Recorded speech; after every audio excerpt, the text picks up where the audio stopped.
आपण पाहत आहात एबीपी माझा, उघडा डोळे बघा नीट. संदीप युनिव्हर्सिटीसह फॅकल्टी आणि फॅसिलिटीज सिम्पली वर्ल्ड क्लास. नमस्कार, मी यामिनी दळवी. बुलेटिन मध्ये तुम्हा सगळ्यांचं स्वागत. आपण बघताय दुपारच्या बातम्या. बुलेटिनची सुरुवात करूयात हेडलाईन्सने. Headlines brought to you by Chitale namkeen, म्हणजे पाम ऑइल नसलेली चवीची कुरकुरीत धमाल. फडणवीस आणि माझ्यामध्ये दुसरेच गोंधळ घालतायत. उद्धव ठाकरे यांचं शिर्डीमध्ये सूचक भाष्य. मी सोबत यावं की नाही ते उपरवाले ठरवत असल्याचं देखील वक्तव्य. फडणवीसांचा हितचिंतक असल्याचं देखील विधान.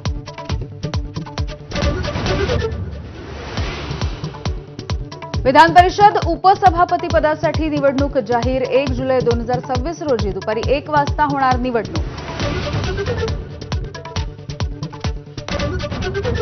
नसरापूर अत्याचार आणि हत्येच्या प्रकरणी नराधम भीमराव कांबळे याला मरेपर्यंत फाशीची शिक्षा सुनावताच कुटुंबाला कोर्टामध्ये अश्रू अनावर.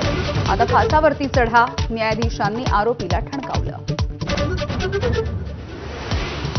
केतन अग्रवाल हत्येचा खटला देखील फास्ट ट्रॅकमध्ये चालवू. उपमुख्यमंत्री एकनाथ शिंदे यांची एबीपी माझाशी बोलताना माहिती. नसरापूरच्या खटल्याच्या निकालाचं केलं कौतुक.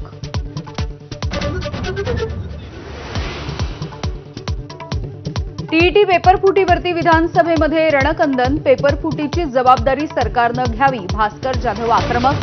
तर विद्यार्थ्यांचं आयुष्य उद्ध्वस्त. सरकारनं उत्तर द्यावं. विजय वडेट्टीवार यांची मागणी.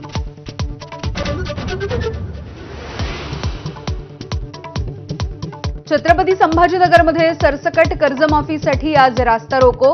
सुप्रिया सुळे, रोहित पवार, शशिकांत शिंदे, हर्षवर्धन सपकाळ सहभागी होणार. आंदोलनाच्या ठिकाणी मोठा फौजफाटा. केतन अग्रवालचे मारेकरी सिया आणि चेतन यांना आज कोर्टामध्ये हजर करणार. 7 दिवसांच्या चौकशीमध्ये हाती लागलेल्या गोष्टी पोलीस कोर्टाच्या समोर मांडणार. पोलीस कोठडी की न्यायालयीन कोठडी याचा आज निर्णय.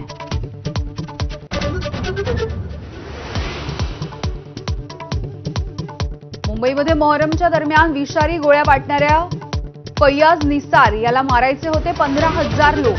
तपासामधून धक्कादायक अशी माहिती समोर. फैयाज आणि त्याच्या भावाची पत्नी त्यांना सोडून गेल्यामुळे आरोपीच्या मनात सूड भावला.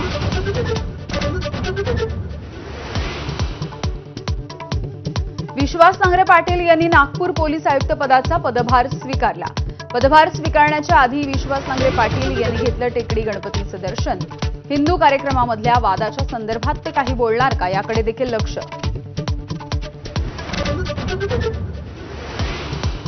राम मंदिर दानचोरीच्या प्रकरणाची लवकरच सुनावणी केली नाही तर आकाश कोसळणार नाही. सुप्रीम कोर्टाचा निर्वाळा. सीबीआय चौकशीचे आदेश देण्याच्या याचिकेवरती 12 जुलैच्या नंतर सुनावणी.